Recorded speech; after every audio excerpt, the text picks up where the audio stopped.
Okay. Hello, everyone. Welcome to another episode of the Mindgasms podcast. I'm going to talk today to Michael Woudenberg, and I know him from mixed mental arts, particularly Eric Hunley, who is also a part of mixed mental arts, got me talking with Michael here. And yeah, I just wanted to talk about a few different subjects that I know we mentioned briefly before, like subjects like rocket science and artificial intelligence and the military and discipline and also beer. And so, yeah, why don't we just start off by you just introducing yourself to everyone there and saying a little bit about yourself if you want to there, Michael. All right, no issue. So, you've done a pretty good job so far. So, Michael Woudenberg, I currently live in Tucson, Arizona, and one of my passions is really just studying and learning and kind of the entire what is it? My signature at work is de omnibus dubitandum, right? Doubt everything, and Oh, awesome. so always learning to challenge myself. So the long story short will kind of summarize a little bit. So I think starting in high school, like I was never the cool kid. I was always the nerdy kid. And so between my junior and senior year, I went to a couple summer camps that were pretty transformative in how I viewed myself. And one of the big things about that was I realized these people at the summer camp think I'm pretty cool, whereas nobody at my high school thought that. So I started to realize that I was not necessarily who they thought I was, that I could be really whoever I wanted to be in so many different ways. And so that kind of got me in a mindset to challenge the status quo. And that definitely went through a lot, specifically in college, then going through ROTC and then going through into the Army, is never really accepting what maybe the conventional wisdom would be. And so transferring out of the military and into civilian life, and then moving up to there, one of the big interesting aspects was I went through what I would call a theological adventure, where I started really studying the theology that I've been raised with and really getting down way, way, way down deep into the weeds, which is its own fascinating thing, but just kind of challenging and studying and refining. And then not about a little over a year ago, I started to get involved with mixed mental arts and the sort of the online communities. And that, as you're pretty well aware of, Andrew, is always about challenging everything. It's about challenging your biases, or let me caveat, it should be.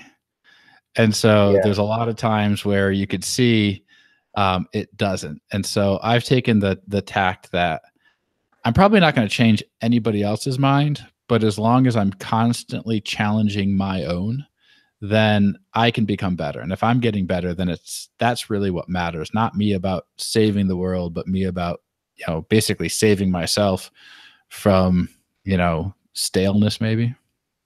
I think that's a really good approach to have. I try to have it too. And yeah, that's a really, I think we have also some similarities in terms of our upbringing a little bit. Like, I would say I was probably always kind of involved with like, I guess I would say like friends with the nerdy kids in school. And I was kind of one of the nerdy kids too, although it often seemed like I wasn't as smart as them. But and I got interested in just as fascinated with learning as it sounds like you are Mm-hmm. later in life once I became an adult.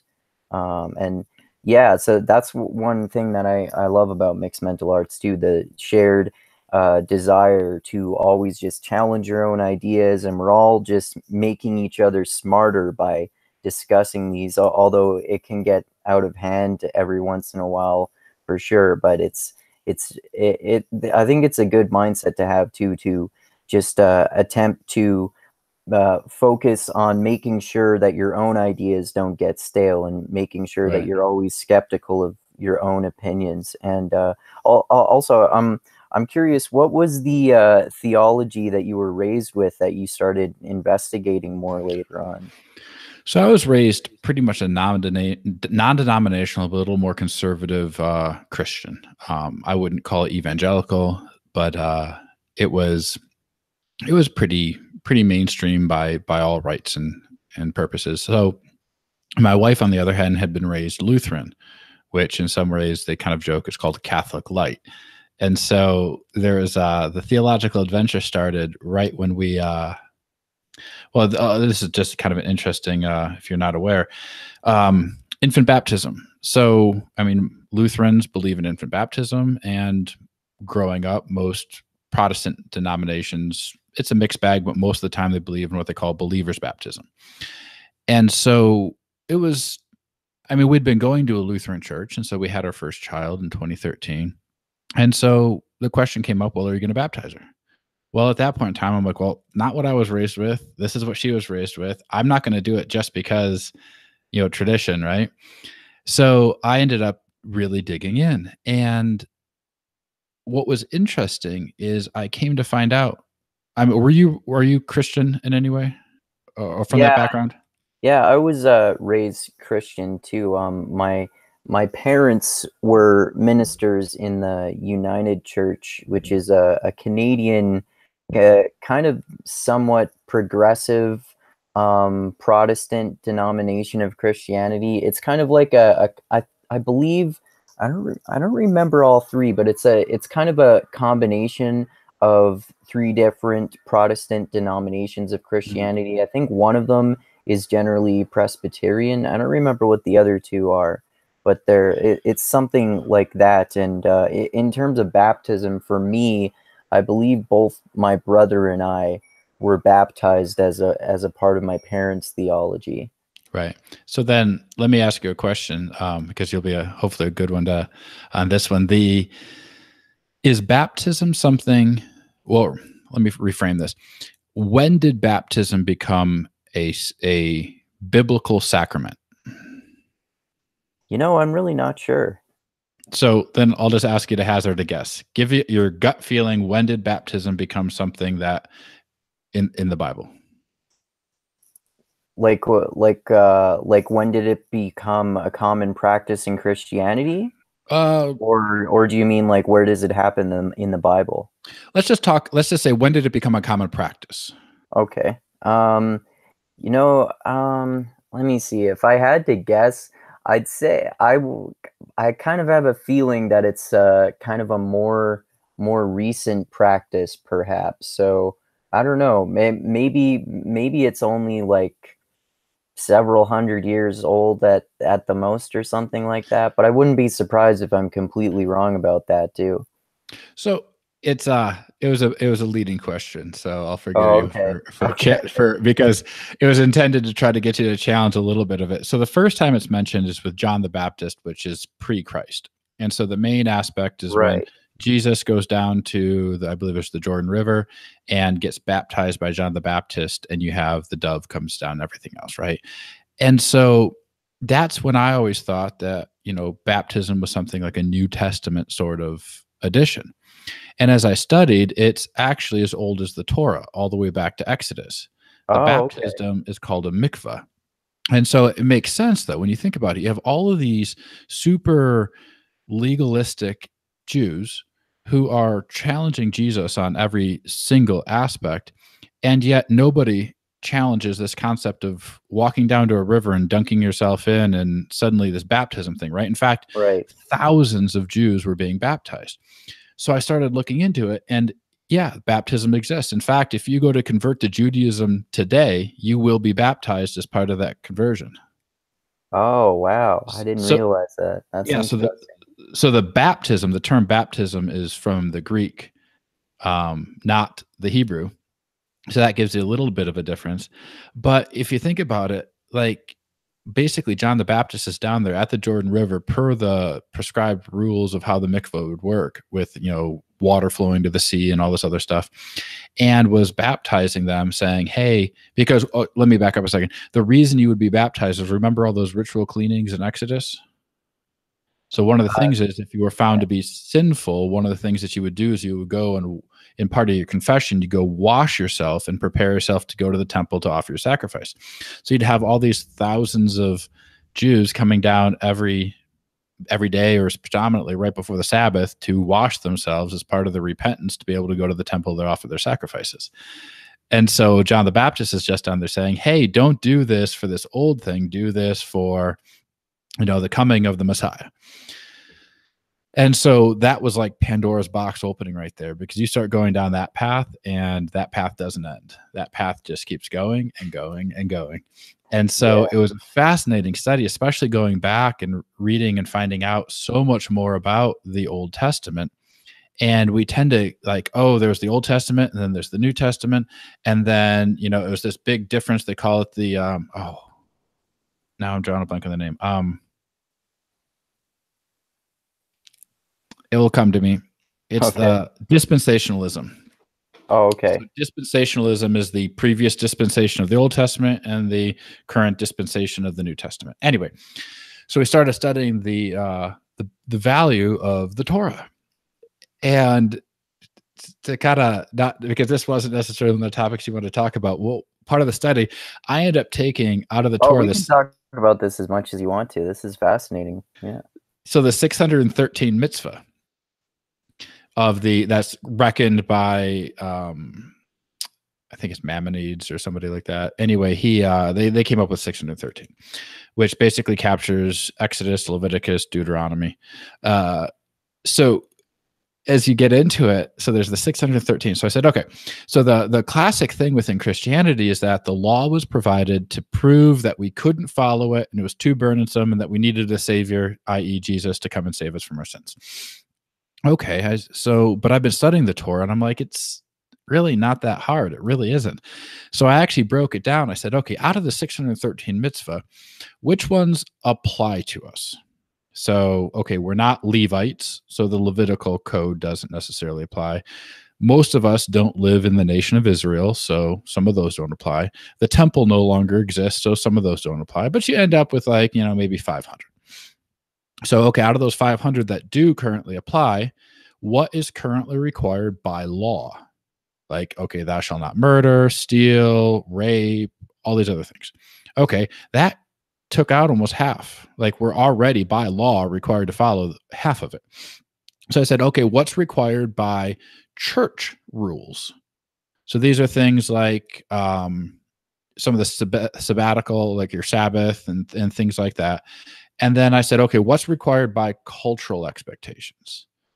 And by the time I was done, there's only 3 things that most Christians don't follow in the entirety of the Torah, of the rules that of the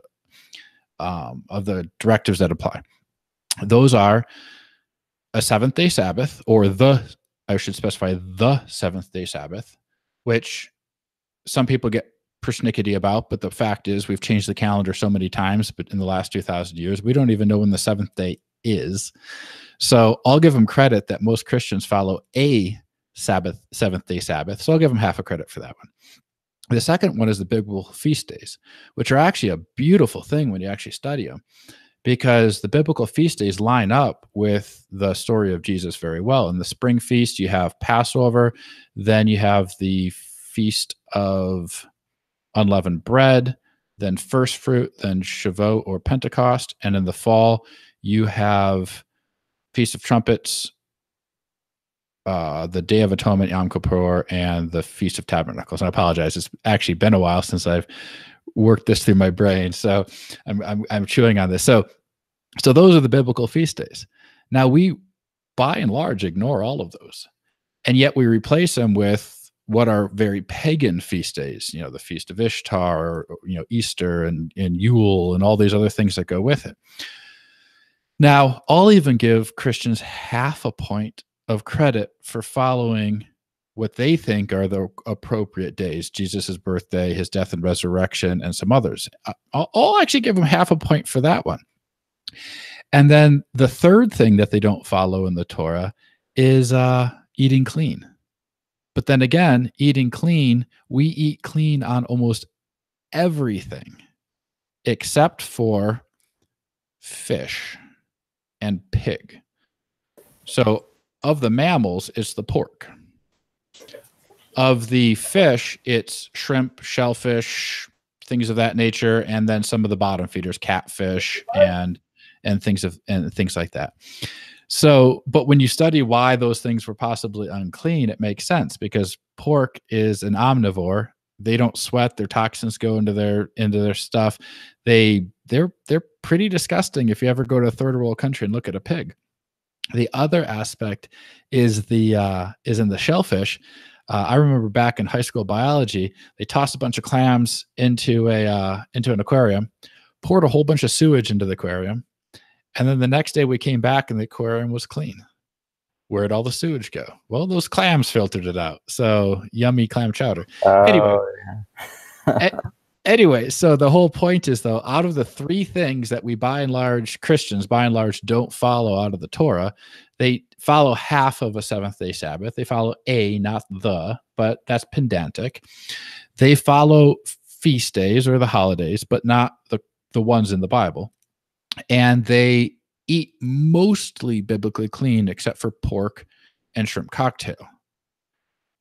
And so out of everything else that applies in the Torah, we actually follow it. So it's really kind of an interesting study when you get into it about how these things work and play and the different interrelationships. But that's not where it ended. It kept going from there all the way down, studying Gnosticism, studying the ancient religions, studying all the other stuff to kind of find the roots of where it all came from. So sorry, that was a long-winded conversation on theology. No, that's interesting. Like, it's interesting how with a lot of these biblical laws, like you were talking about, and just rules in general in the Bible, a lot of them came about for pretty logical reasons, rather, for the culture at the time, like you were talking about with pigs, like they're susceptible to diseases and whatnot. And it's interesting too, like in terms of the feasts. I was just rereading the Bible recently because I was after I started learning about religion, I swung like way far in the other direction for a while and ended up being a militant atheist for a while. And then so I was like opposed to studying religion, but then I got since over the past couple of years or so, I've gotten much less extreme about that, and I'm actually just really fascinated with learning about all the different religions and how many different aspects there are, like so many of the ones that you were talking about with every different religion. And I remember when I was rereading the Bible recently, learning about what the Passover actually means, which is so interesting. Like it's something like you have to slaughter this lamb and eat it on this particular day, and then smear its blood on your door or on your doorpost or something like that. And then when God cleanses the rest of this population, they will spare it's something like they will spare your firstborn son if you have that blood smeared on your house. The king was killing all the firstborn. Right. Yeah, the king was killing everyone's firstborn son. Yeah. Well, interesting in that whole series, that whole story in Exodus, is that every single one of the plagues attacked one of the deities of the Egyptians. So the firstborn, because why am I drawing a blank? The guy who runs the place in Egypt. In Egypt, the Pharaoh. The Pharaoh. The Pharaoh was always the firstborn, and the Pharaoh was considered to be a god. So by killing the firstborn, you were literally, in that sense, killing also the Pharaoh and the Pharaoh's kid, and therefore their god. So, but then all of the other plagues were focused on those deities.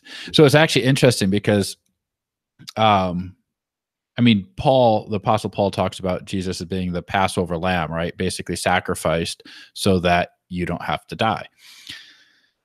So the spring feasts are interesting because depending on the reckoning, there's a million ways this can go, but Jesus most likely was sacrificed just before, because Passover starts in the evening. So he would have been crucified around maybe noon, right about and probably died right about the time that the traditional Passover lamb would have been sacrificed for the rest of the for the ceremony.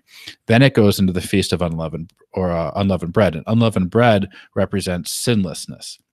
So you're removing the leaven from your house to represent sinlessness. So he was the sinless lamb who died for us to avoid death, and then was resurrected on first fruits, which the first fruit offering is the best in the, what you provide. So he's the first fruit offering. But then you go into Shavuot, which is Pentecost, which was the Holy Spirit indwelling. And that's when in Acts 10, I think it is, the Holy Spirit indwells. And then the interesting thing, so that's the first 4 spring feasts, and then the 3 fall feasts. To what sound is Jesus supposed to return to? The sound of trumpets. Oh, right, yeah. So yeah, the Feast of Trumpets. And then what is he going to do when he comes? Well, he's going to judge us, which is the Day of Atonement. And then what is he going to do once he's returned and judged? He's going to live with us for the 1,000-year reign, i.e. he's going to tabernacle with us, which Sukkot is tabernacles, the Feast of Tabernacles. So it's kind of interesting, but how that ties together. Jordan Peterson goes into a lot of the different underpinnings in his biblical lecture series that kind of tie into a lot of the imagery that goes into this. And it's very profound imagery. And to your point earlier, it's very, there's so much value to be found within what the Bible talks about. Now, I consider myself a-religious at this point in time. I don't know enough to be an atheist, and I know way too much to be agnostic. Agnostic being literally agnosis, without knowledge. So can't be agnostic, can't be atheist. So I'm a-religious because I'm not sure which one of you is right. Yeah, I just still apply the label of atheist to myself because I don't believe that any gods exist, which doesn't mean that I think that, I think I have any proof one way or the other. Right. I could say that it seems phenomenally unlikely to me that any gods exist at all, but no one knows for sure one way or the other, of course. Depends on your definition of God. Yeah, well, there's that too. People can have any definition of God that they want to. And especially if you have, I've talked to at least a few different people recently who have kind of more of this deistic perspective of God too. So that's harder to argue against, because you could almost say that God is some force in physics or something like that, that maybe it's like quantum gravity that some physicists are working on right now. If you want to argue that, you could arguably say that, of course. Right. It's interesting that you brought up paganism and Gnosticism too. I've gotten interested in those a little bit too. I think I might have heard first about Gnosticism with I was watching this documentary on the Matrix movies.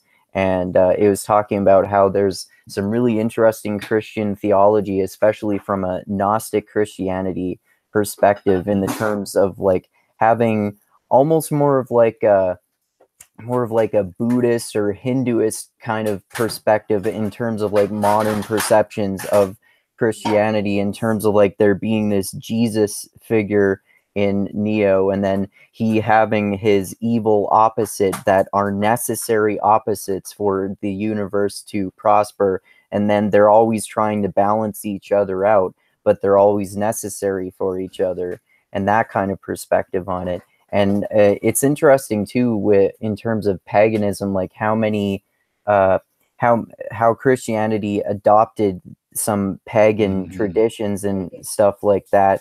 And how, for example, Christmas was originally more of a pagan celebration, and then I believe it was something with when Constantine was writing to the New Testament or something like that, they moved when the supposed resurrection of Jesus, assuming that actually happened, to move the date of it to adopt the celebration of Christmas to become more of a Christian celebration or something like that. Right. Yeah. You said the there's a shocking amount of what you could refer to as paganism embedded in Christianity, but then the rabbit hole doesn't stop with this pure religion called Christianity that got perverted with paganism, because it goes back, and you've got the Code of Hammurabi and all these others that distinctly affect and influence like what we know of as the Torah.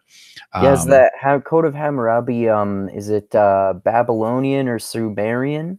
The Code of Hammurabi was Egyptian. Egyptian, right? Okay, yeah. So actually, even the Hebrew letters, the Hebrew alphabet, is from, I believe it's the ancient Phoenicians, the pictographic language, which, if you want to go down another interesting one, is the story behind the pictographs. So pictographs are fascinating because they were, in a way, their own dictionary. Because if you think about our current dictionary, what does a word mean?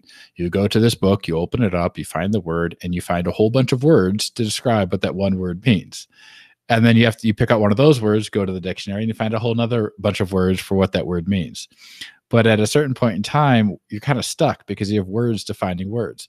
So pictograms are interesting because they were objects that everyone knew that represented things. So Elohim, which is one of the words for God, they talk about the Yahweh and Elohim.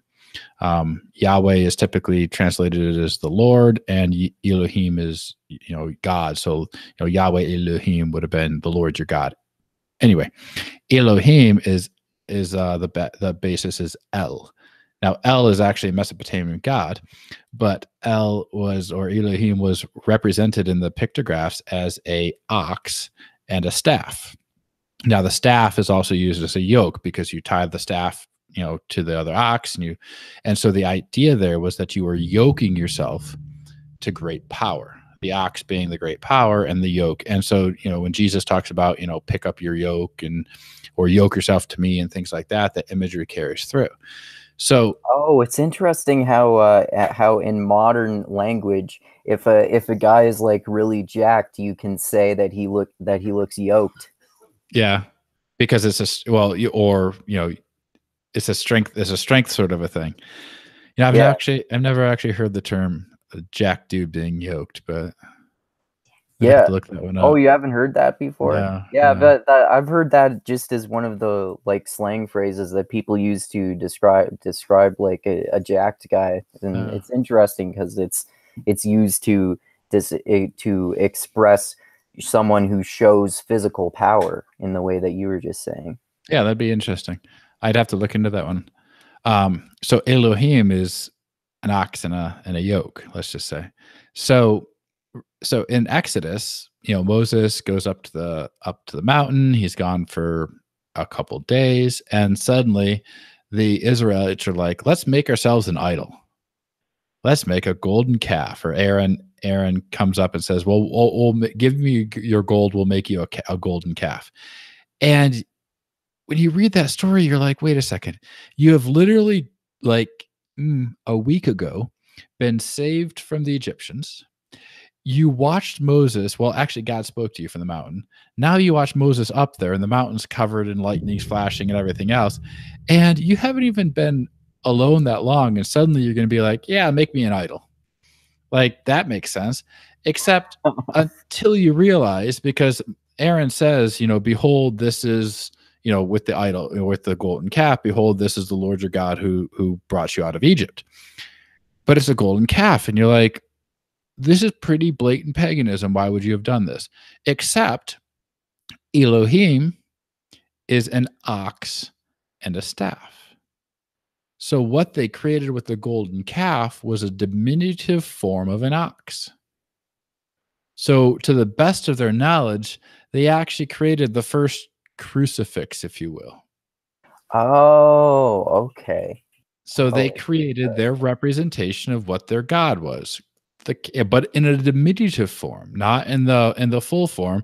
But hey, this little calf represents Elohim, the ox and the staff, and we're going to yoke ourselves to this thing, right? Now, it still wasn't what God wanted, which is pretty obvious from the remainder of the story. But it's kind of funny because it was no different than the Catholic version of a crucifix. Oh, that's fascinating. So crucifix is our depiction of Jesus, God, and the calf was their interpretation of Elohim. Right. Oh, that's interesting. So two things or one main distinction that I took away from me, which helps in a lot of the study, is the concept of exegesis or eisegesis. Are you familiar with those terms? No. So eisegesis is where you read into the text what you think is in the text. Exegesis is where you look at the text and you work very hard to understand the original author's intent, the original population, the original audience, who it was even written for, why it was even written, and then you you draw out the meaning from the text. So exegesis is trying to find out what was really intended, and eisegesis is reading into it. And so it's a very powerful concept, especially when you look at the online forums like Mixed Mental Arts or others, where how many times have you had somebody read into what you said versus actually asking you, what do you mean? We all do that with each other, I think, from time to time too. It's almost inevitable. It's easy. Yeah, exactly. I enjoy the concept of mixed mental arts. I love the title. I know that the group has kind of gotten away from that title a little bit. They've gone through a couple shifts. What I really like about it is the idea. I like the martial aspect of it, that you grapple with complex ideas. It's like surviving the octagon of life. Every day we're getting out there and getting pummeled. Every day we're getting challenged with new things, or getting sucker punched, or getting thrown down, or, we're trying to just keep our feet underneath us. So mixed mental arts, as the concept was great, because what are all these arts that we can mix together that we can actually survive this octagon? Like the art of culture, understanding what's going on, the art of bias.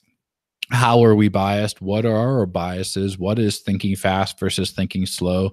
How do we start to tame those things? The other one is the art of emotion, or I would call it the art of elephant riding, because Yep. our elephants are stampeding all over the place every single day. Yep. And so how do we recognize the blind mouse on top of the elephant? Yeah, we're the blind mouse. That's a good one. I hadn't thought about that one. Yeah. As the rider, we're not even the logical human rider. We're the blind mouse. Yep. Yep. But then, yeah. And so all these different arts. So how do you take these things and mix them together so that you can apply them appropriately first? And I would always wager that, the mixed mental arts is never about winning the fight against somebody. It's about winning the fight within yourself. Yeah, because I agree. The only way you're going to change the world is by changing yourself. Yeah, totally. And that's kind of basically one of the main messages of Jordan Peterson, who you mentioned too. I would say he always argues that the best way to change the world for the better is to improve yourself, and then through improving yourself, you can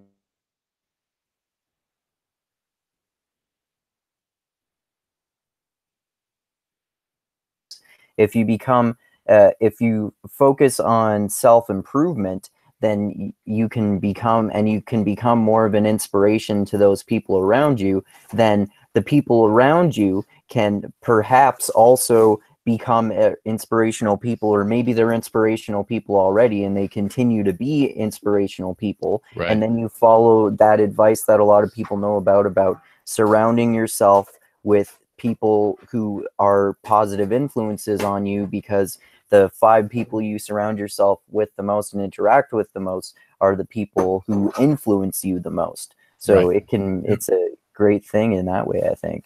Yeah, absolutely. And that to swing back super quick, coming out of my theological adventure, I came up with an axiom. We'll call it an axiom. It's probably the wrong term, but so it's a question I'll proffer to you. Is what you believe and where you place your faith enabling you to become a better person, and by doing so, improving the world around you? Yeah, I would say so. I would say that's at least that's always one of my goals that I try to do my best of achieving, and Right.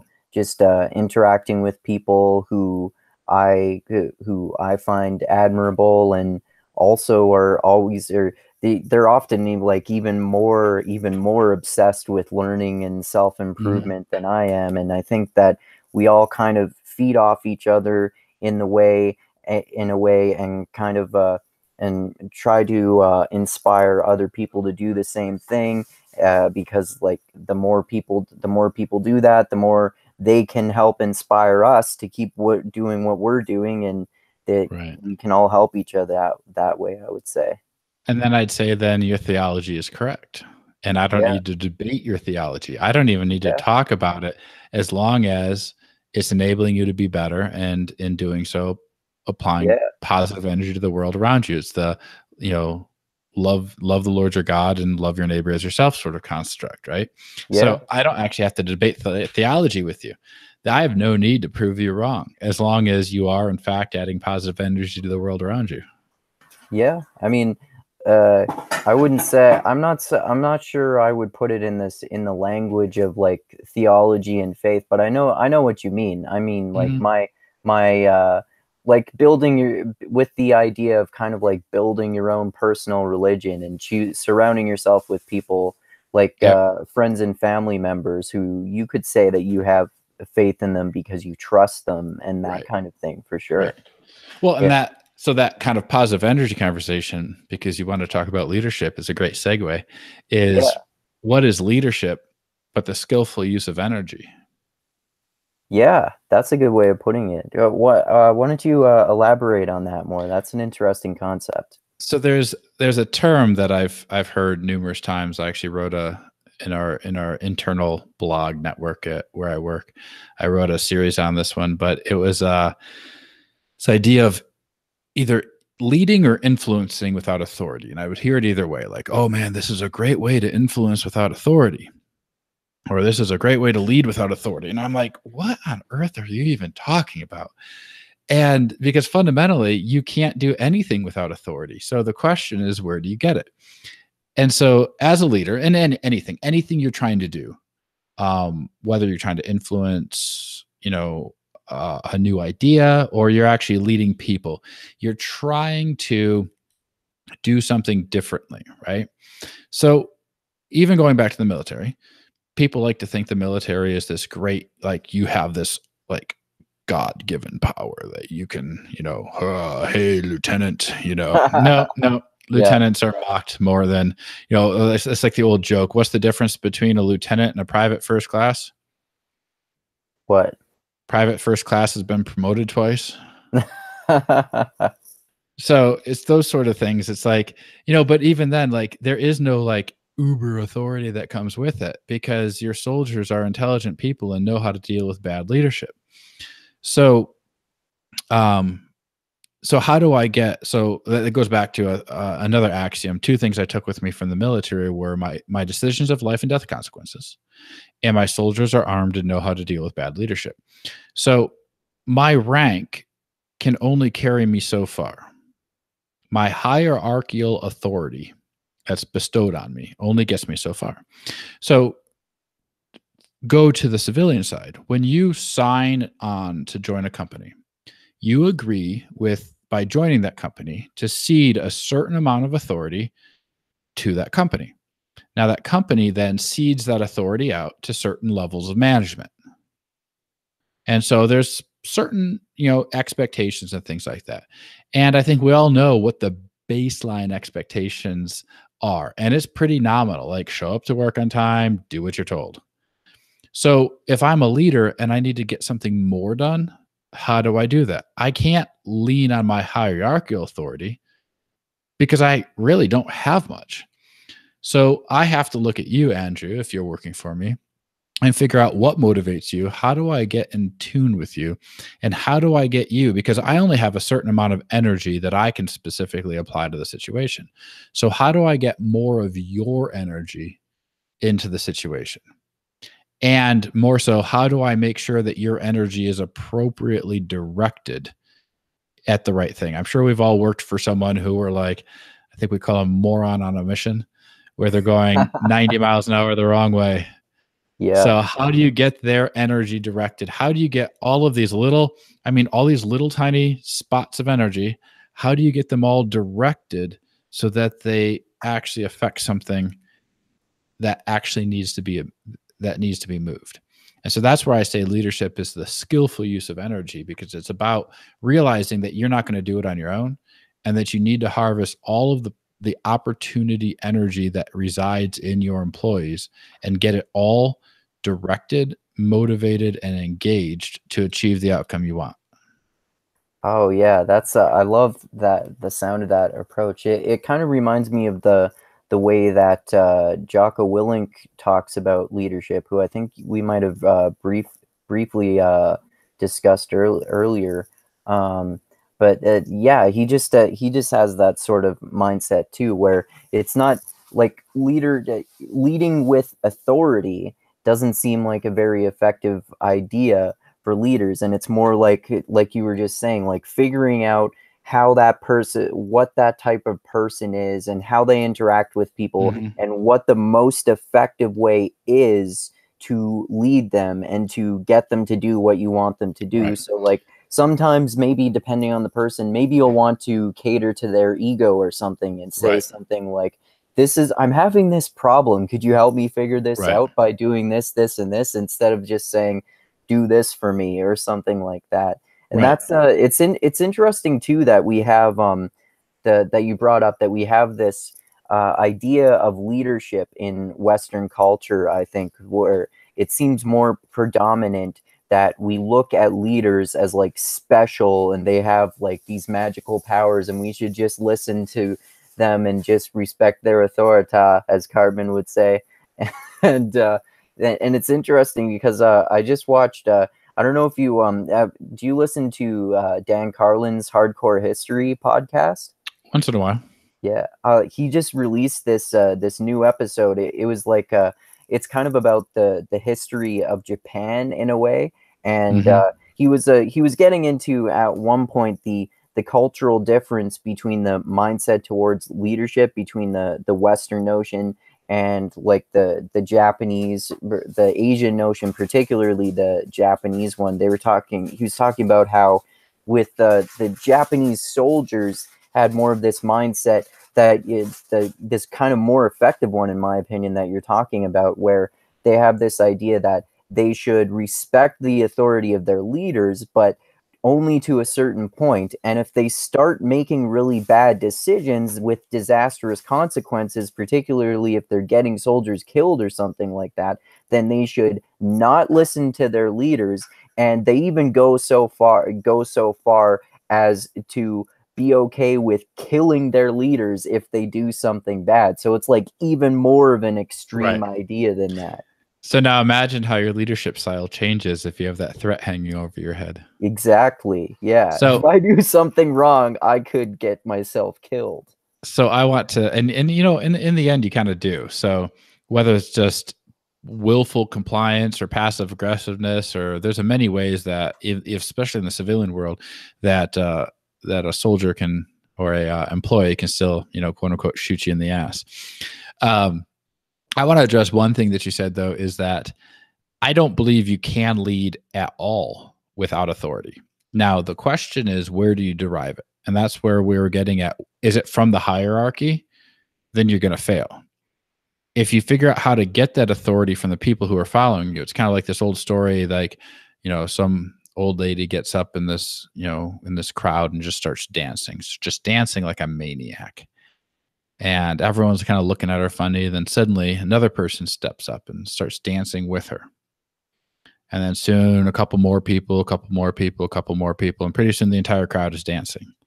So how did that woman lead? Well, she had no authority. By definition, she had no authority. No one knew her. But she had authority once that first person stood up and said, I too want to dance and follow that lead. And gained more authority that when the second person stepped up, and, you know, kept escalating from there. So in the leadership aspect, it's not about leveraging the authority that you think you have. It's leveraging the authority you know you don't have. And it's the authority that every one of your followers actually holds inherently to them. And if you can get them to give just a little bit more of that by being a good leader, then you will be substantially more successful than you ever will be if you try to just leverage the hierarchy that gave you this little pittance of a rank or a title.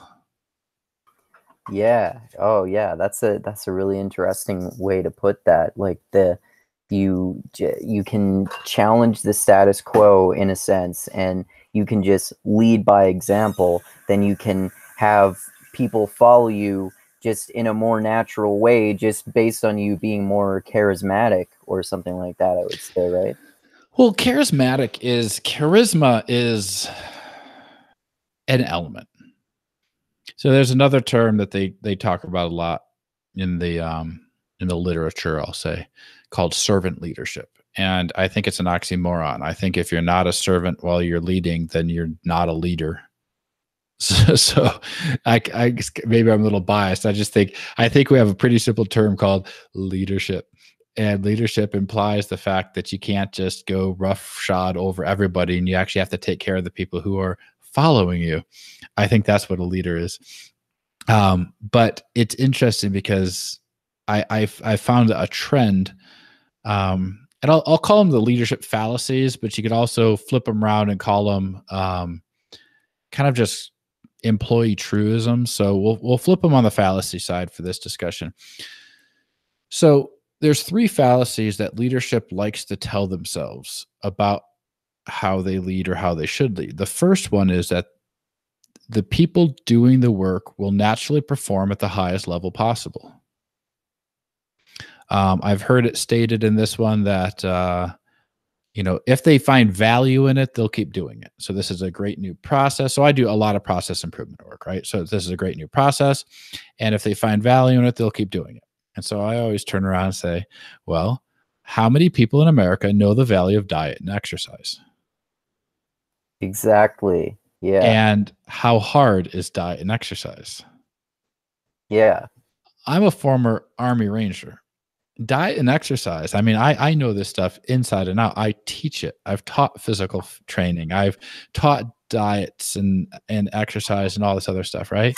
Yeah. When it comes between going out and working out or Doctor Who and ice cream, which one has a higher calling or a more siren calling, I should say? And that's Doctor Who and ice cream. Yeah. So it's a challenge, and it's still a challenge, especially you get kids involved in the picture and everything else. We just involve our kids with our exercise now.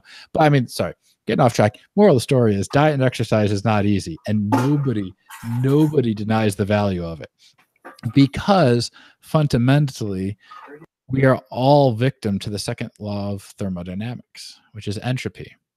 Everything goes from a state of order to a state of equilibrium and then chaos. So if you're asking somebody to work above equilibrium, unless you add energy to that situation, how are you going to get them above equilibrium? Because the only way you can get above equilibrium was with energy. And if you're not willing to put your own energy as a leader into it, why would you ever think that your employee is going to put their own energy into that to overcome it? So it kind of goes back to the skillful use of energy. Yeah. And also, like, if what you just made me think about with the way you were describing that too, is that unless you give someone further incentive, they'll probably be much more likely to just do the bare minimum of work required. They won't just keep working necessarily. Like, there aren't that many employees who are like that, who are just going to go above and beyond their requirements unless there's some sort of extra incentive to do it. And I like that you brought up the analogy of working out too, because that's one thing that also for me, both diet and exercise I'm very disciplined about those, but that's because I've worked at making those ingrained habits for myself over a period of years. So in the so many people have trouble with it because, like you were talking about, it's much easier to just fuck off when you're about to go to the gym and just eat ice cream instead of making a healthy meal. You need to have the discipline to be able to prepare a healthy meal and to work out regularly. And then it becomes more, it just feels normal when you get more used to it. But you have to kind of provide yourself with some sort of like extra incentives if you're having trouble motivating yourself to have the discipline to ingrain those habits into yourself. So yeah, like you were saying, it can be really tricky in the same way that it can be really tricky to get people to work as hard as you want them to in the most effective way. Right. Yeah. So that was the first fallacy, and you've actually jumped the gun on tying together a couple others. So I'll weave those in pretty quick. So the first fallacy from a leadership perspective is that we expect that the employees are going to perform at the highest level possible. And the reality is that without you figuring out how to skillfully use energy, they're going to work at equilibrium. And so equilibrium is whatever that organization's equilibrium is. It might be okay. It might not. Depends on what you're being asked to do. And worse, without recognizing the use of energy, that equilibrium can devolve into chaos very quickly because that's where it's going to go. The second fallacy that leaders tell themselves is that the employees know what they need to be successful. So to build off of your diet and exercise, if you don't understand how to work out, if you don't understand what diet is, if you don't understand how nutrition works, if you don't understand that stuff, how successful are you going to be?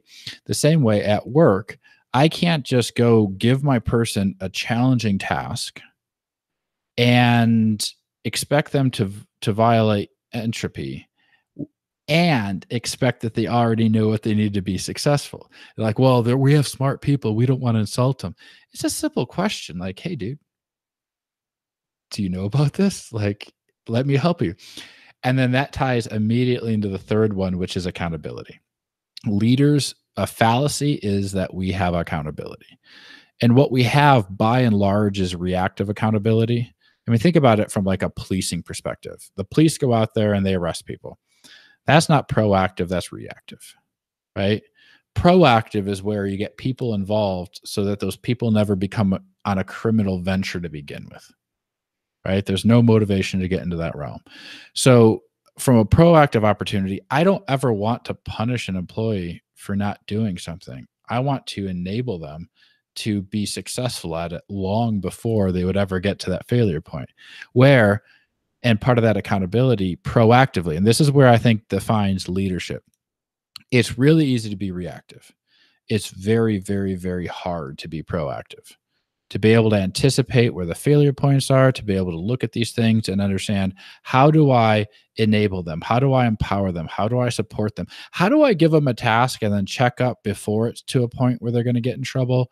And do it in such a way that we balance the idiosyncrasies of the individual employees so that we're not micromanaging, right? So flip it around. If I hold my people accountable and I trust that they might know what they need to survive, but they don't know what they need to succeed. So I might have to do some training and things like that, and that they need added energy to overcome entropy. Then what I establish is a disciplined workforce, because discipline comes from that accountability, comes from the right skills, and comes with the motivation to go do something different. So go back to your exercise thing. One of the best ways that I've kept myself from watching Doctor Who and eating ice cream is I invite anybody who wants to come over to work out of my house 3 days a week, Tuesdays, Thursdays, Sundays. We have a little garage gym, and you come over, and guess what? When I'm sitting there being like, oh, I'm so tired. I just want to finish another 3 beers and not work out. And then somebody knocks on the door. You're like, well, I have to work out now. Yep. Yeah, and then you're removing that expectation of accountability from yourself by doing that, because then you have other people relying on you to help them work out too. That's a great idea. And garage gyms are a great idea too, because then you don't have to go to a gym and pay tons of money for a membership, and then within the task of going to the gym, there's also taking the time to go to the gym and taking the time to come back from the gym. So it becomes this like massive event, instead of just like, if you wanted to, you could finish an entire workout in 45 minutes. Right. That's why I work out at home most of the time too. And with in terms of what you were saying with nutrition too, like how you have to learn about how nutrition works to be able to do it. That can be similar to the other concepts you were talking about. That can be a mental block that prevents people from even doing anything about it in the first place. Like they figure, oh, I have to learn all this stuff. Well, it's easier to just eat this junk food instead. So you have to. So it can be daunting to take the more difficult path in life, and it takes time. But you can learn simple concepts along the way, and then you can implement those, and then you can learn more and implement those too. And it's interesting with the way you were describing that in terms of leadership as well, because it sounds like you were talking about how it's more important to create like a more like almost a more welcoming culture or group in which the that one person's individual expression can be allowed to thrive, and then they can go on and often do other things to help the group voluntarily. Like that made me think of how that sort of mindset is kind of what at least One Hunter is trying to do with mixed mental arts, and it seems like that's working fairly well. Not always as well as maybe it could, but like fairly well for the most part, I would say. And so so I have that opens up a whole nother can of worms. Sure. So I work at an engineering research and development type firm. I mean, it's a big firm. And so it has a standard distribution of STEM degrees. So many males who are white and not many females, and not as many people of different nationalities or ethnicities. However, my team specifically, the people who work for me, I have a very diverse team, over 50% female, only one of whom is white. I have both Jesus and Muhammad who work for me. So you want to talk about interesting theological conversations? No, I joke, but so I have this very diverse team, and the interesting thing about that is it really, each of them bring together a unique viewpoint, but their viewpoint is not necessarily like, okay, take female, right? There's often this thing like, hey, you know, there's all these guys talking on here. Where's the women talking about this, right? And it's like, guys, online, the 15% of women, you know, 85% men, 15% women, the 15% of women who are on there don't represent the 85% of women who are not on social media. Yeah, of course. And so to suggest that one female commenting on a post can somehow give it credibility, it's kind of it's the most misogynist and tokenist philosophy I can imagine. It's like, please, I agree. Somebody with a vagina comment on my post so I can feel validated that I'm not a horrible person. And I'm of this type. It's like, you know, it's called the diversity of thought. Like, as long as I'm being challenged and or challenging others, I think it's a good conversation. I don't care what the topic is. I don't think that if I'm going to, well, let's just put it this way. How many Black people really engage with the conversation to end slavery in the United States? Oh, I don't know. They probably didn't have the opportunity to participate in the discussion They were more or less enslaved. So yeah. so my point is, though, that it's not like, I mean, nobody at that point in time was like, hey, here we are talking about Black issues. Where's my Black person to talk about Black issues? They actually said, screw that, and they fought a war over it. A bunch of white people fought a war over how to free the slaves. Yep. So now, it's an extreme example, but my point is, sometimes I think some of the best conversations I've had on challenging myself on white privilege have been with white males. Yeah. Yeah, and Because it seems like white males are the ones who are most concerned with white privilege. yeah, by and large, there definitely is. I was actually had a conversation with a fellow, of yeah, he was black guy. So he we were talking about it. I said, okay, so I've got white privilege. He's like, yep, you do. And he's like, it's a power position. I said, yeah, I can understand that. I said, so what do I do with it? And he looked at me and says, don't get rid of it. He's like, but also don't patronize me. He's like, don't try to like help me out. He's like, just when you go through a door and you open that door, don't lock it behind you. Leave the door open. He's like, that's all I ask, because I'll make my way to that door. I just don't want the door locked behind you. So that's great. If you have Yeah, if white great. privilege is a key, then use your white privilege to unlock all the doors you go through and leave them that way. And I thought that was really kind of profound, because it was like kind of threw the whole concept on its head in some ways. It's like, it's not something we have to give up. It's something that we actually have to use differently, right? It's the skillful use of energy. Let's say white privilege is energy. How do I appropriately use that so as not to patronize, but to enable, to empower? Yeah, exactly. Yeah, I totally agree. I try to look at these sorts of issues the same way. Like, I personally just literally try to treat people equally. Like, I try to value people based on their opinions and the way they communicate those opinions with me, regardless of what their race or gender is. I don't think that should have an impact on my opinion of them. And like, assuming that we should place higher value on one particular race or gender than other races or genders in that sense doesn't make sense to me. So you want another thing to grapple with right now? Is that diversity begets conflict. So what happens when you bring a bunch of different people with a bunch of different backgrounds, with a bunch of different opinions into a room and ask them to go solve a problem to a common resolution? That's probably there's probably going to be some chaos in there, I would say. Which is beautiful, which is absolutely beautiful. Now, conflict isn't bad, except you see it all the time on these forums. They try to shut down conflict. They don't let conflict mature. And, there's this drive, like, you have to, I don't even get it. It's like, you can't be disagreeable.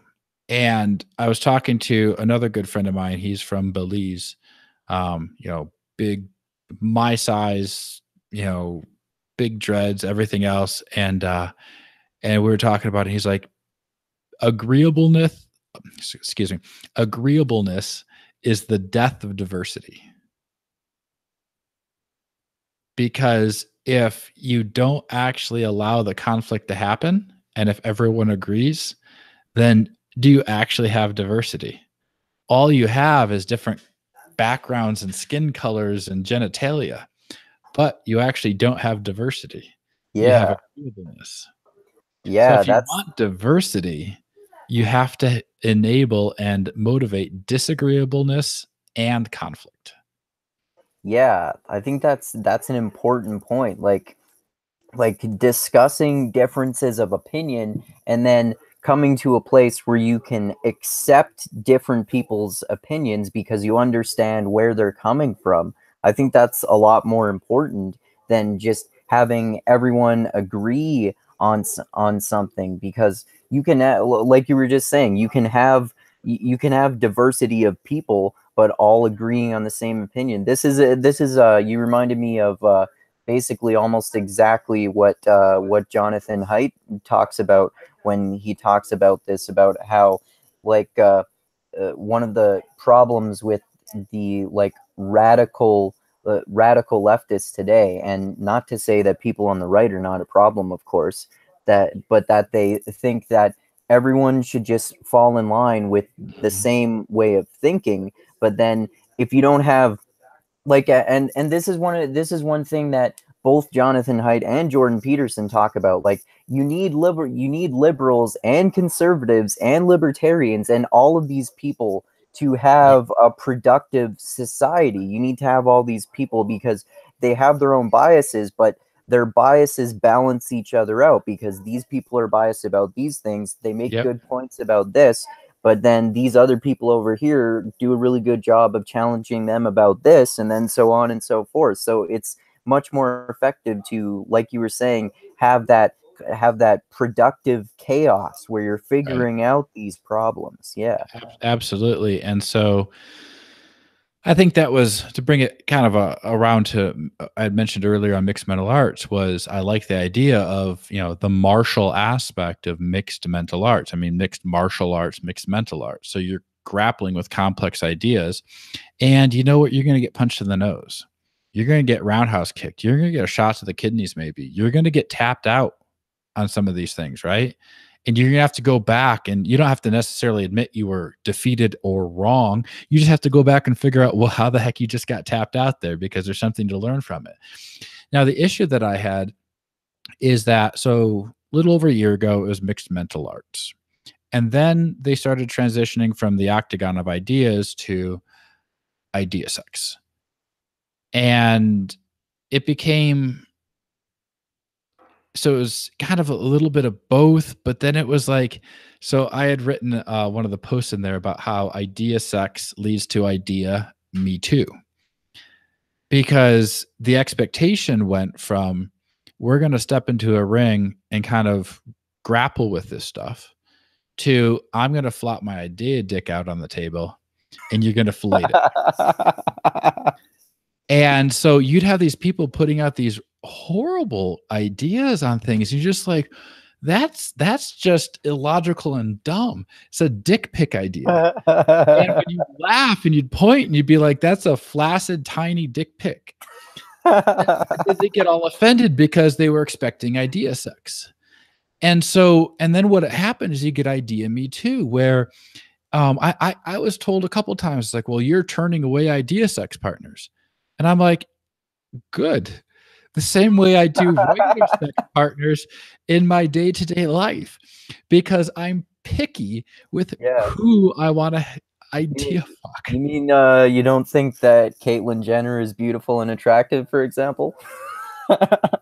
Let's not go too far in there. I think there's a little more biology going on that would be awkward later on in the between the sheets. But yeah, I mean, to that point, it's like, I mean, the same way I'm not just going to go screw anybody that comes up to me in person, like physically. I don't think all ideas, I mean, let's just put it this way: sex leads to babies, and if your genetic profile of your idea is not quite there, I don't want to have retarded idea babies.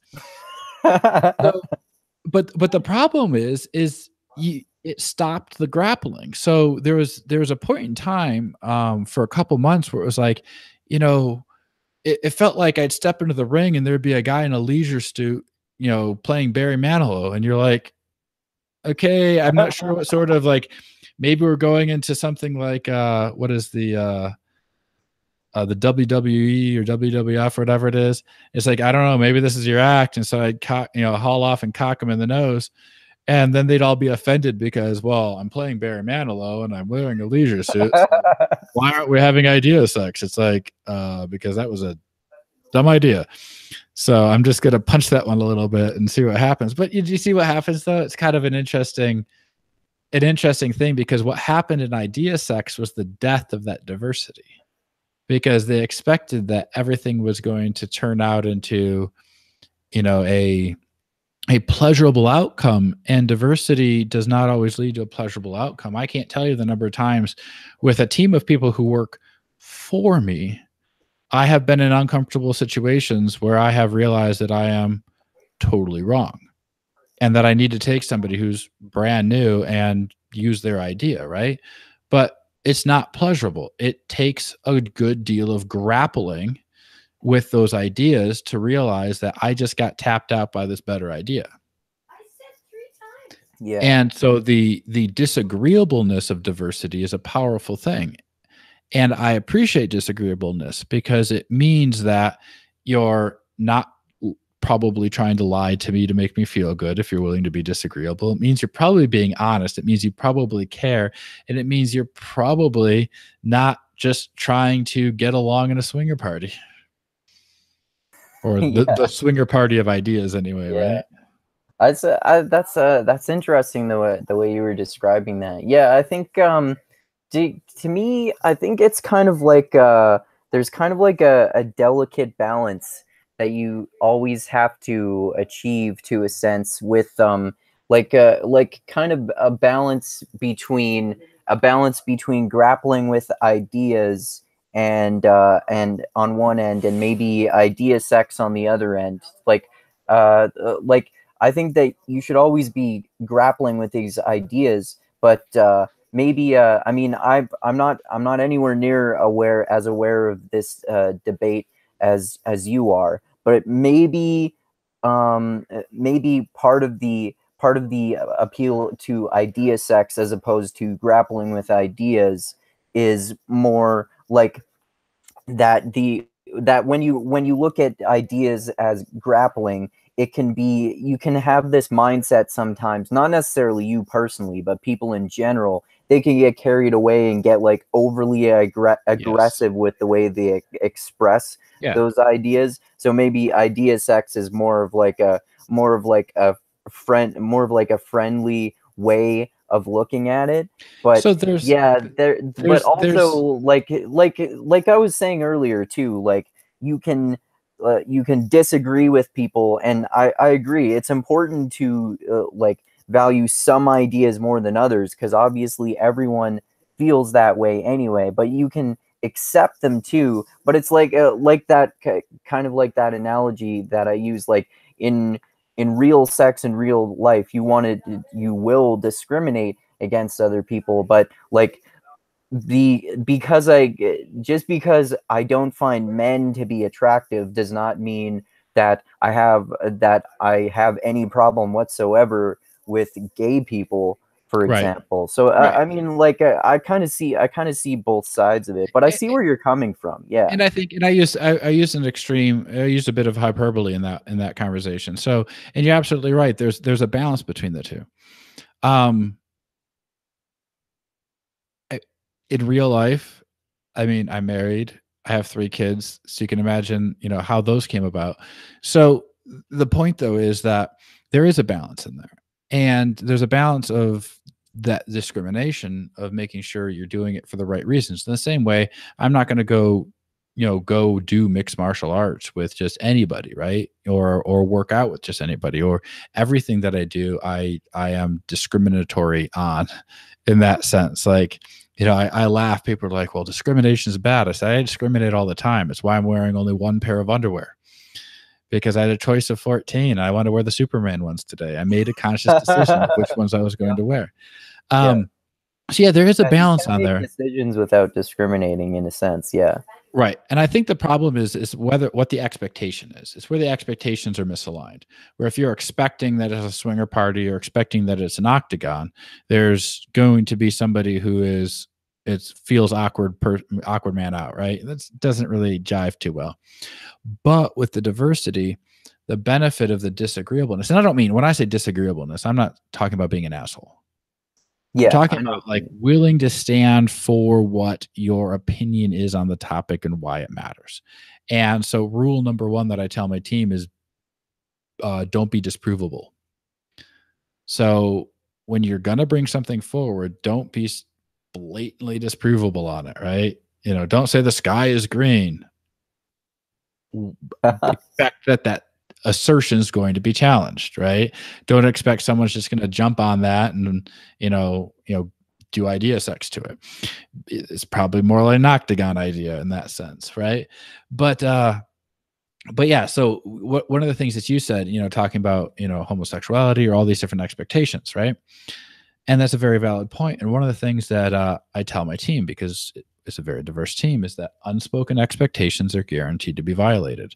How on earth could I ever expect that the person from Jamaica is going to have the same opinion as the person from Mexico, as the same person as the person from Nigeria, from Oklahoma, the Chinese American or anything else, right? They're all going to have different perspectives of this. So when you start to say, well, I never would have done that, right? Like I was expecting idea sex. Why did I just get punched in the kidneys? You might want to take a step back and understand why the other person is expecting that. And so for me, if someone's expecting, like, I realize, oh, you were looking for idea sex, I'll try to like caveat that and be like, okay, I'm not interested in that.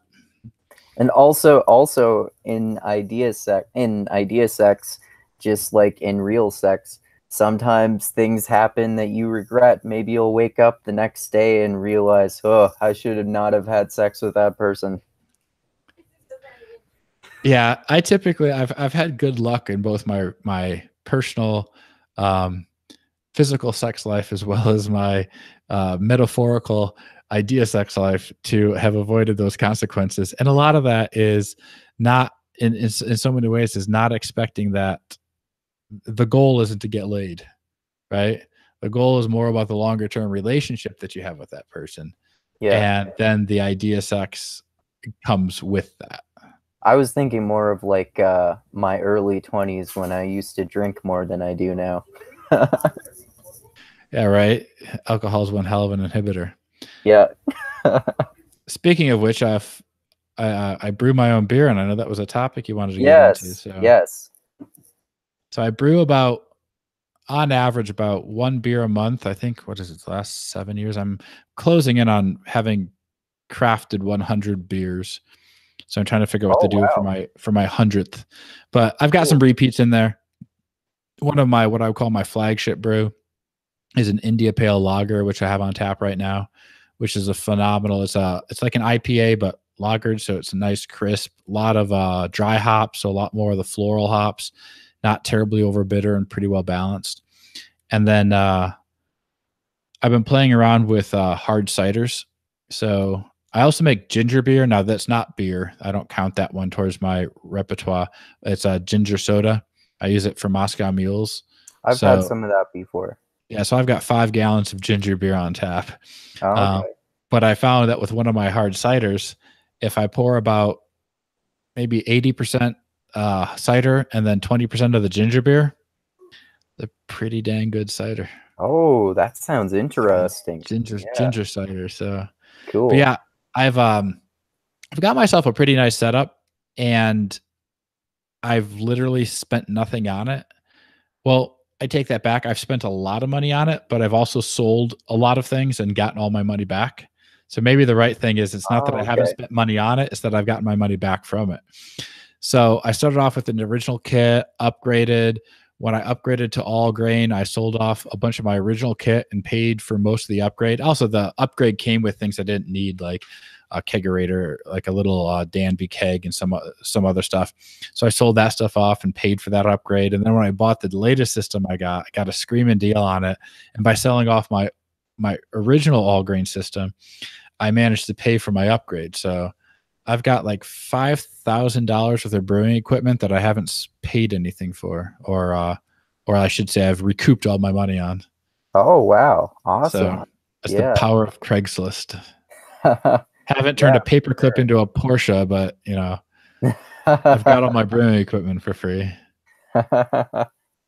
Yeah, that's really cool. That's so cool that you've made so many different kinds too. Yeah. And I know I'd love to talk also about I know you talked with Eric Hunley about this on your Unstructured episode, but just about the differences between the different kinds of beers, like lagers and IPAs and stuff. Like I used to be much more knowledgeable about this. I used to be like really into different micro breweries and stuff like that. Mm-hmm. I'm not quite as much as I used to be though, but I'd love to hear more about those particular details. Yeah, no issue. So the primary thing is there's 2 strains of yeast. There's a top feeding yeast and a bottom feeding yeast. And your top feeding yeast makes ales and your bottom feeding yeast makes lagers. And the term lager is German for basically storage. You know, you would store it in a cooler room temperature. And so what happens is it ends up getting a crisper, cleaner finish. The interesting thing is that the lager yeast came from Patagonia in Argentina. So the Germans, because there's Germans were colonizing Argentina, Germans would send their casks of beer over to Patagonia or Argentina, and they'd be drunk in Patagonia, and then they would put those kegs, transport them back to the port, transport them back to Germany, and they'd refill them. But in that transport, they picked up the Native American yeast, which became lager yeast. And then when you talk about the different styles of beer, much of that has to do with water pH. So Pilsners are from Pilsen. Pilsen has a acidic water, so a low pH. So you need about a pH of 5.2 to convert the starches into sugars. So the more you roast grain, the more, i.e. the darker the grain gets, the more acid it adds to the wort. So if you can't brew a stout in Pilsen because their water is already too acidic and you're going to drop it below 5.2. So you have to use really light grained or light roasted grains. Likewise, in Ireland, they have very alkaline water, so high pH. That high pH then allows you to, well, you can't make a Pilsner in Ireland because your pH would never drop to 5.2, so you'd never convert it either. You'd be too high. You had to roast your grain darker, so that way you could drop the malt down to 5.2, so you could actually convert the starches to sugars. But by definition, you have a darker roast means you have a darker beer, which is why Ireland's known for stouts. Oh, okay, cool. And then things like your IPA is because they would hop up a light ale to ship around either the Horn of Africa, which was India Pale Ale. So it would survive the transport because hops is a natural antimicrobial. Or you get an Imperial Pale Ale where it was shipped overland through Russia or into Russia is how you get your Imperial Pale Ale. And then so much of the rest of it is literally mostly, I mean, there's only 4 ingredients to beer: water, barley, hops, and yeast. And they're all just permutations of that. And so water has a huge role, like a Vienna lager has a specific profile, heavily influenced by both the malt bill that they use plus the water. And so that's basically the 4 variables that you play with to make every single type of beer that you ever exists. So 4 factors that you play around with. Oh, okay. Oh, that's interesting. I generally am I'm a big fan of stouts, and I'm not as much of a fan of IPAs, although I do still like them.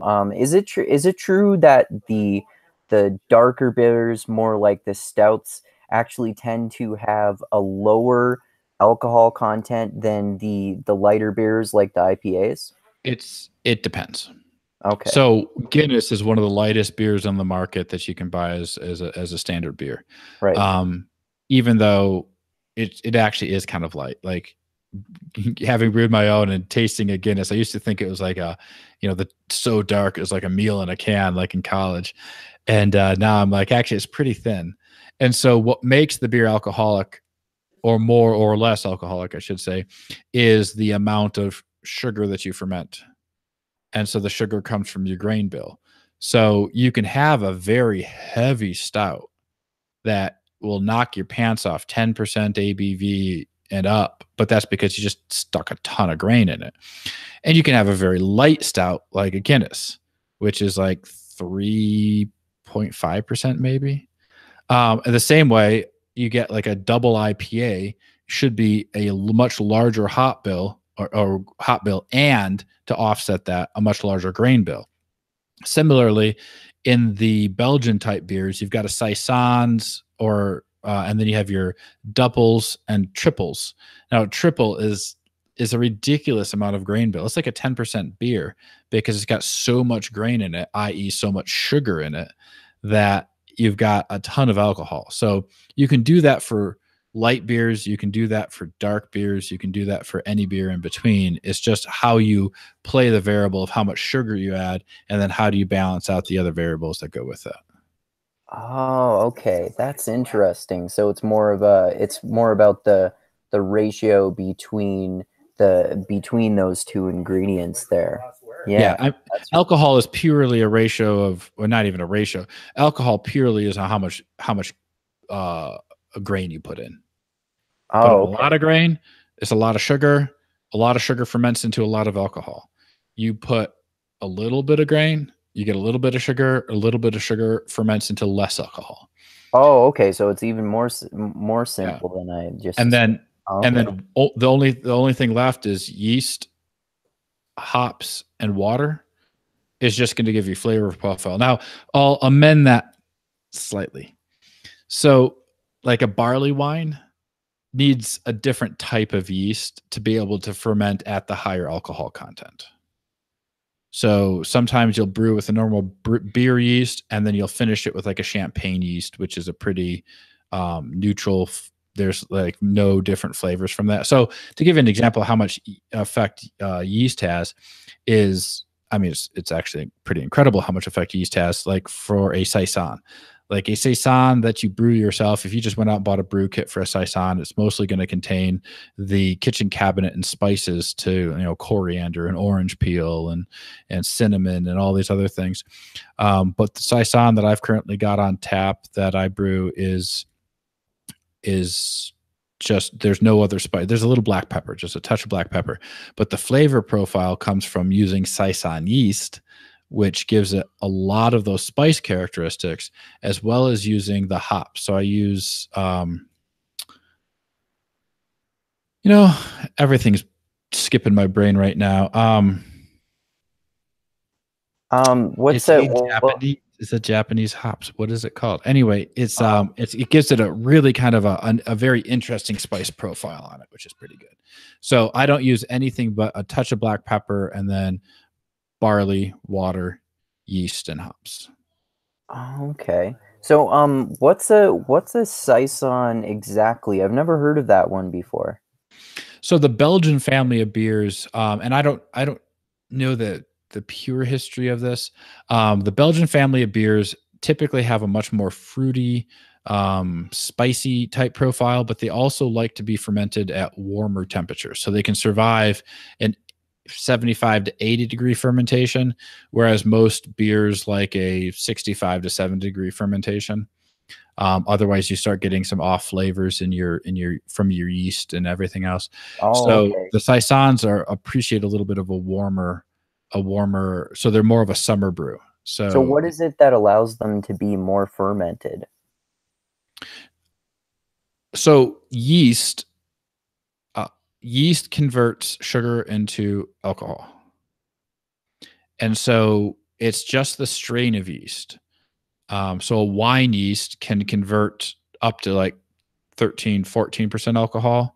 A beer yeast will typically start dying out at about 9% alcohol. It's just because the alcohol, as you know, will kill yeast. That's why you use like rubbing alcohol to kill infections and wounds and things like that. So alcohol has that capability. So it's the tolerance of that yeast strain to surviving the catastrophic environment that they've created by polluting their atmosphere to the point that it'll kill themselves. So some can handle a higher alcohol concentration, some handle less. Oh, okay, I see. So like the difference between a beer, like a Scotch ale and a Scotch whiskey, is no different until you add in hops. And so by adding in the hops, you take that wort into a beer profile, but you can still actually distill it. But then what happens is it ferments the same way to the same alcohol content by and large. And the way you get the Scotch whiskey is you distill it. So you evaporate the alcohol from your fermented mixture, and then you distill that alcohol out and you get whiskey. But if you leave that in solution with the addition of the hops, then you've got a Scotch ale. I mean, in the simplest terms, again, right. Barley, water, yeast, there's some other profiles that go with that. Right. Oh yeah, it's fascinating about the sometimes subtle, sometimes not so subtle differences in process that can lead to sometimes mild and sometimes enormous changes in terms Yep. of different types of beer and different Yep. types of alcohol in general. Right. And I should possibly categorize a little bit. When I said barley, water, yeast, and hops, should be just a grain, water, yeast, and hops. Because I'll open it up because Budweiser is mostly rice, not barley. Oh, I didn't know that. Yeah, it's a rice beer. I know that there are rice beers, though. I've had some before, too. Yeah. Right. So Budweiser is predominantly a rice beer with a touch of barley versus most of the beers at a microbreweries can be mostly barley and like no rice. So that's why they have more flavor. Yeah. Okay. Yeah, that makes sense. So, and I have a few minutes left. The kids are all waking up from the nap. So okay. chances of it getting noisy are going to be much higher. Okay. So well, we should do a part 2 of this sometime, because we didn't get to talk that much about the other subjects. We were going to talk about rocket science and AI, and I'm sure there's lots of other stuff we could talk about too. Yeah. So if we rocket science and AI definitely have a lot of topics on them. Yeah. If you want to do a part 2, I'd be game for that, because I want to be able to do it justice, because there's so much to talk about with the concepts of the jobocalypse, what actually AI means, and then how people misuse all of these buzzwords.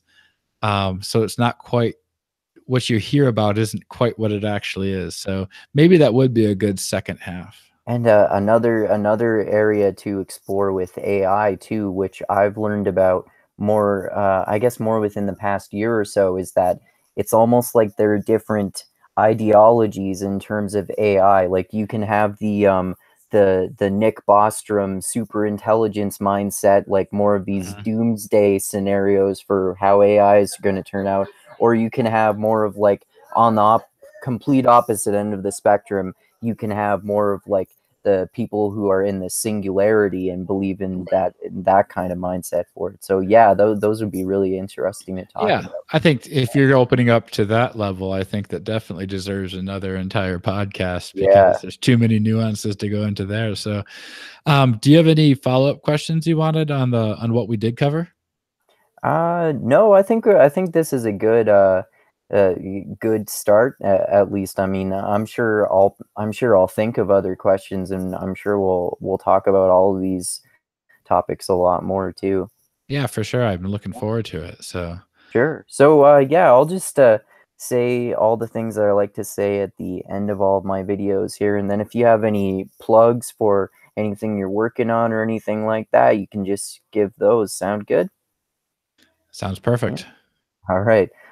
So thanks everyone so much for watching another episode of the Mindgasms podcast. I hope you found this as fascinating as I did, and as hopefully Michael did there too, although he was mostly just teaching me a lot of this stuff. But it's a great conversation, and as always, thank you so much for everyone who has subscribed to my channel, and for everyone who's contributed to me on Patreon. And as I always like to say, keep being the tiny beam of light that shines through the almost impenetrable darkness in the universe. Love you all. And also, most importantly, as always remember this: the funk cures all. That's my single variable oversimplistic solution.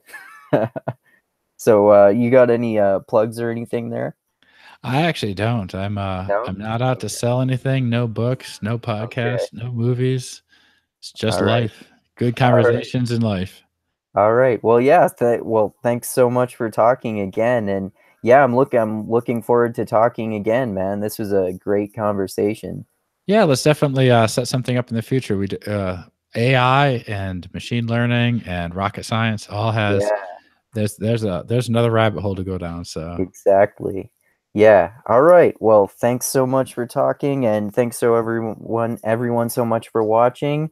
And all right. So adios until next time, and keep having mindgasms.